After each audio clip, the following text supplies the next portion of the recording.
Leo nimetembelea Toolkit, institution ambayo iko hapa. This is Kikuyu is one of the international training institute we have locally, ambayo ina train vijana maneno ya welding. Kwanza welding ndio imenibamba kwa sababu most of the people wanaenda huko nje tu wana train na wana certificate na hawezi pata kazi. So the advantage is that unatumia modern technology ya kutrain ambayo inaitwa VR technology, kisha unaingia practical. Thereafter, once you are equipped the skills, wanakutafutia kazi majuu. So kama unataka kwenda France na unatumia fake agents, tao wanakuibia pesa, kuja utrain hapa for 6 months, alafu wakutafutie visa uende ukafanye kazi France ama any other international country where you want to go to. Welcome to Toolkit for Skills and Innovation. Yeah. We are really privileged to have you today. This is such a day when we learned that you will be coming here. We all woke up in very high spirits and we are just putting our efforts together, and we were just looking forward to this moment to welcome you. We're very honored to have you. We are champions for climate smart agriculture here at Toolkit, and also to add on to the profile that we know you for. We really acknowledge your environmental stewardship, and when we'll be going around the tour, we will be honored to take you around, through our farm, and you should also be able to see what we're doing. So Nyokabi is my name, and here at Toolkit, I work closely with Mr. Sylvester here. He's our senior principal, and my main role here is to support, or it is to lead what we call the Toolkit Learners Professional Journey. Here at Toolkit, the name Toolkit, or the word Toolkit, stands for the belief that everybody who came to this world came with their own unique toolkit that it was given to God by them. Yeah. So when our learners come here, as we have explained before, we are a TVET institution where learners come here and we equip them with hands-on skills in advanced welding, in electrical and solar. We also do climate smart agriculture. We offer German language and French language. And we believe that it is not enough. It is not complete. If a youth is equipped with a skill, but then they do not have the competence, the all-round competency that allows them to, even be competent and to be able to work in a competitive world. So what we do when learners come here is to ensure that we do not only engage them in the hands-on, practice, but we also work on their confidence, we work on their presentability, we work on, ability to solve problems, critical thinking, and also wellness. And today, Fridays are days that are dedicated even for our wellness programs. We start our day with a gym session. We'll be privileged to take you around our places and see where we do all these activities. For students or for both? For all. It is for all, but it is particularly, focused with the students because the work that they do here is also physically demanding. It requires standing for long hours, lifting, bending, repetitive tasks and motions. And we know if we do not teach them on their physical wellness, then it can be strenuous for them and they can say, I don't think this is really what I wanted to do. Yeah. So we're really honored to have you here. And I have my colleagues here who are experts in their different, sections and professions and competencies that they lead. And this is not possible if we were working alone, but with the selection of, this brilliant team, we are able to do what it is that we do. So maybe before I hand over to them, at Toolkit, this is our 11th year in operation. And sometimes it can be a lot of information, but I want to allow for you, maybe if you have a question, maybe it can guide the discussion or the conversation. So what's the qualification for one to join this Toolkit? Okay, thank you so much for that question. As we had mentioned, we are a TVET, or we are a technical and vocational educational training center, and there is already a set of requirements that have been mandated to us by the regulators. So first of all, for any learner, for any Kenyan youth to access that learning opportunity in a TVET, they need to have proof of completion of KCSE. So in terms of academic qualifications, KCSE is a minimum requirement, at least proof of KCSE. And also here, because of the nature of KCSE, yes, KCSE or any grade. No, the grade doesn't even really a D, affect. a D. Yes, actually the regulator is very clear. A D. Yes, D. yes, even a D. Yeah. So D and above. Yes, D and above, grade D. So KCSE is the academic qualification. Even KCP, KCSE or KCP, it's still allowed. So that is in the academic. Yes, it's KCP. also a qualification. Yes. Because most of it is just being trained in Yes. skills. KCP and KCSE, in terms of grade, even a D can do. And then based on the nature of our operating, mission and vision, we don't train youth for the purposes of training. Here we equip them with skills that allows them to get decent jobs, jobs that give them money that eventually helps them to transform their lives. So here at Toolkit, we are not just trainers. In fact, all this team here, we don't say I'm a trainer, we say we are transformers. And when you look at the word transformation, it's an overhaul, it's a 360 perspective, journey where you don't just look at one area like just the skill, but it's a total transformation. So for us, transformation is not complete until a youth is making money, not even getting a job, because you can get a job and the job is not giving you money. So for us, it's a job that, and not just a job, a decent job. We aim at producing youth who can get job opportunities that at least,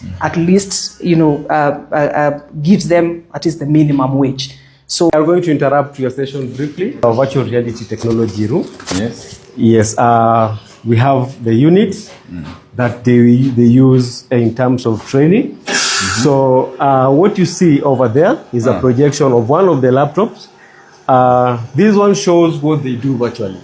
So this is basically an assimilation of a real welding workshop. So we have what we call an O-class. Justin, maybe you come closer. Please give me the headset.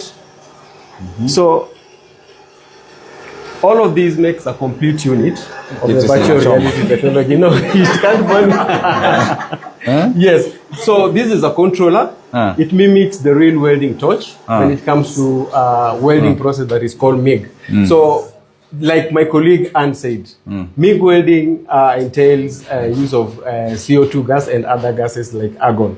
So we have welders, but we have few MIG welders within the country. So with this technology, so we first take your details as per your ID. Then we give you your personal account whereby you're going to do your several runs. At the end of the day, there is a certificate. After you done with your training, you're going to receive a certificate, which is globally acceptable. So this technology is a game changer because you're able to learn faster. You're able to do as many trials as possible. First of all, it tracks your performance. Why? Because once you've marked your attempt, or rather you'll be able to see the score. So we have a grade, or rather we have a mark that you're supposed to achieve. Like for instance, it's 71 and above. So it will give you the confidence to retry and retry until you master. So with the help of an instructor, you'll be able to master the techniques that you need to understand before you go to the workshop. So when they go to the workshop, they do the replica of what they learned at the VR. So we have various samples, we have various projects that they can do. So when they go to the workshop, they do a replica of this. So that's where the rubber meets the road. So actually, it also improves their memory muscle. A student is able to understand, am I supposed to do this? What if I do the second stage? Will I do it the same way I do in the first stage? So when they go to the workshop, it becomes more easier. Just like I've said, they understand the technique properly. So only Toolkit offers this platform, because virtual reality, as we all know, not all institutions can afford it, or rather they don't have enough trainers who are well equipped enough to do what? To train with this technology. So for us, is a mile step ahead of other institutions. And I'd urge, if government should also delve into it so that we can improve our learning system when it comes to technology. Because, are you able to see around? So you're very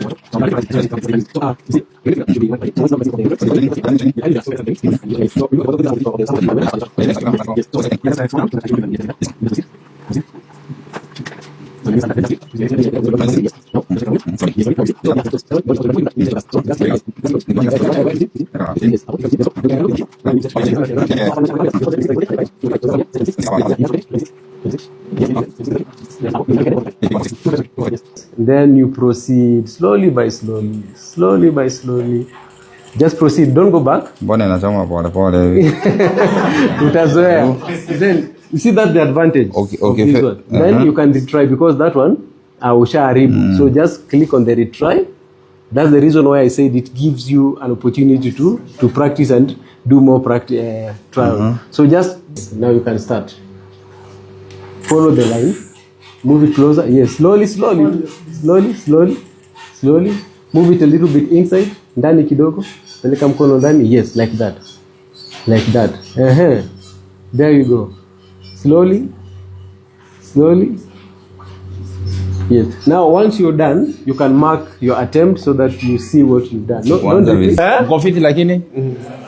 Naona mna train mazee jitume. Huku nje hakuna mboka. Kama una skills. So hii skill mna gain hapa itawasaidia mwingie kwa job market. Kwa sababu nijiona training ya watu wana train na VR. Nyingi ni ile unaenda huko mtaa, unagonga, unakunja, na mtu anaingia kwa market na ana skills. But hapa nimeona what you are gaining ni skills and zapatia kazi huko nje. Hata I'm thinking of us now partnering with the county government our training institutes. This is na training maneno ya welding. Kwa kuwa anakuja na wana train na nyinyi hapa ama ni aje? Tawalink na department yetu ya education. Taongea na senior principal. Alafu wale pia kuja wa train hii skill. Because I'm seeing here there's something new you are learning that is not outside there. At least umetrain so utaweza kuwa. Umeona? Hii ni real training ile ya ukweli. Sasa, all the best. This is our workshop area.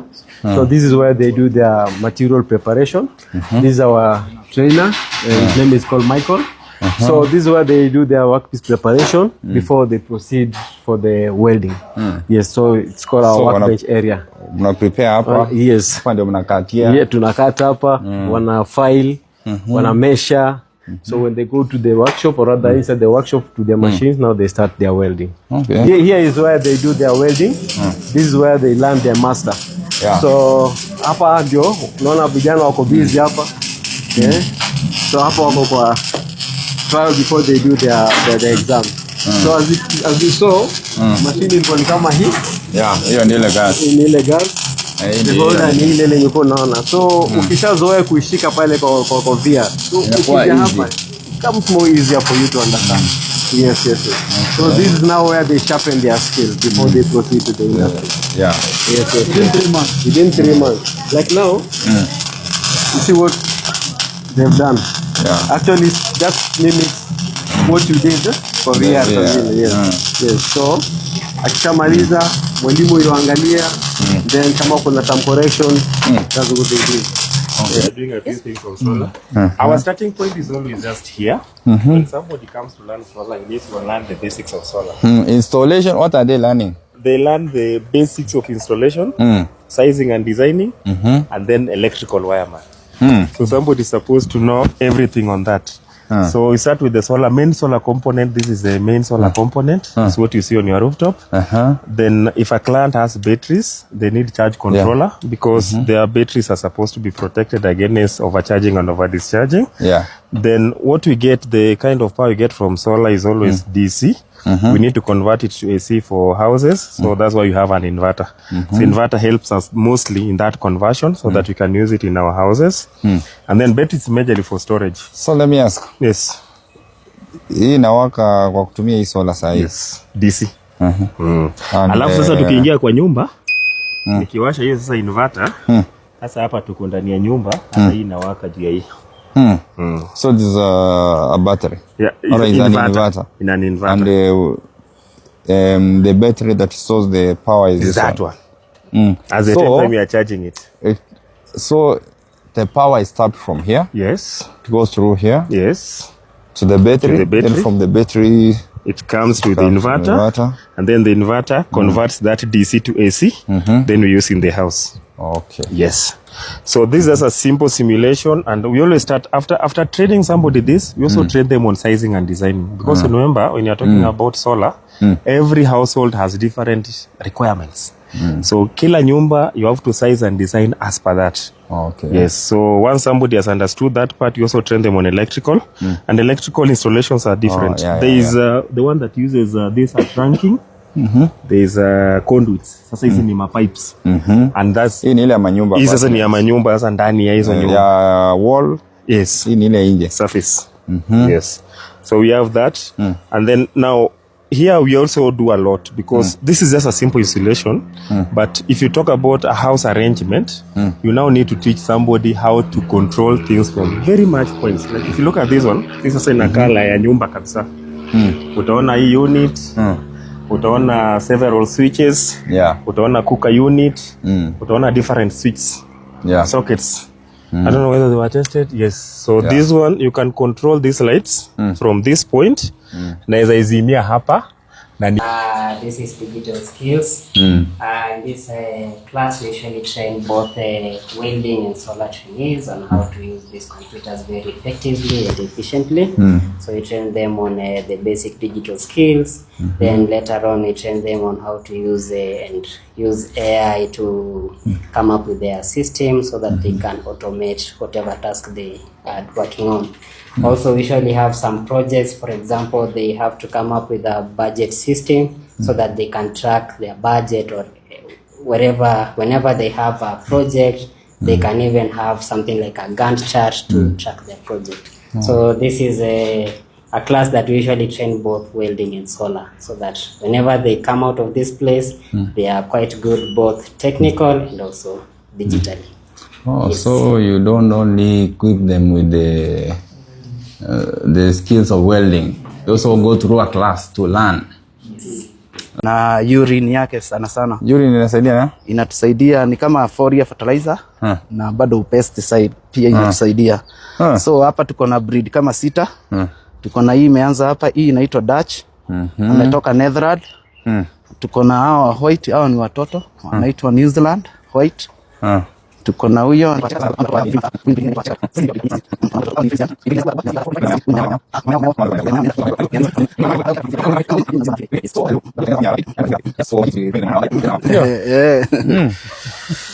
mtakujia hapa. Ni sawa. Tuko na chamomile, hiyo chamomile ile ya chai. About tea. Put money back into the business to create record keeping, so that you know if you're making profits, or sell what is working, so that you can improvise, ama you continue with the same marketing strategies, and of course the action plan. Yes, and you also have games here. So these games are used for training, not just ordinary games. So for example, you can choose a customer. So that's your customer. Let's see. Oh, nice. A nice African lady. Ujapatana na customer mbaya. No, choose your product which you're selling. So that's what you're selling to her.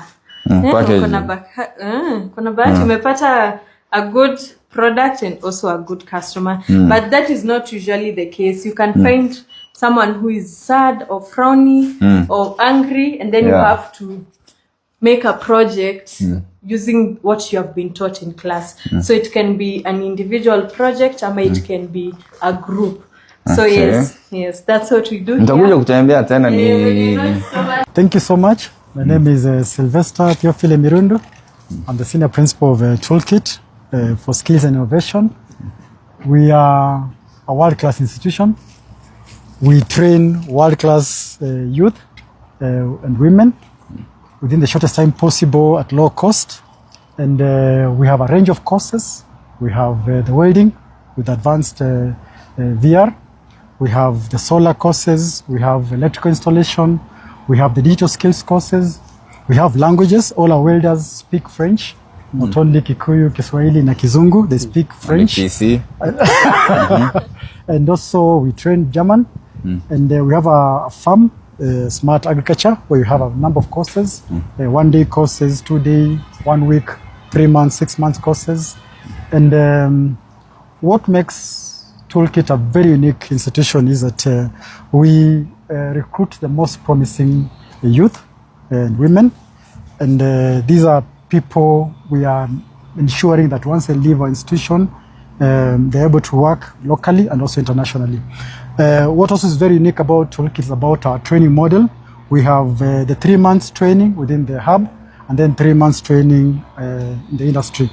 And our Talent Connect, a team, they ensure our students are able to get attachment and also able to get jobs both locally and also internationally. So I welcome every Kenyan, all young people.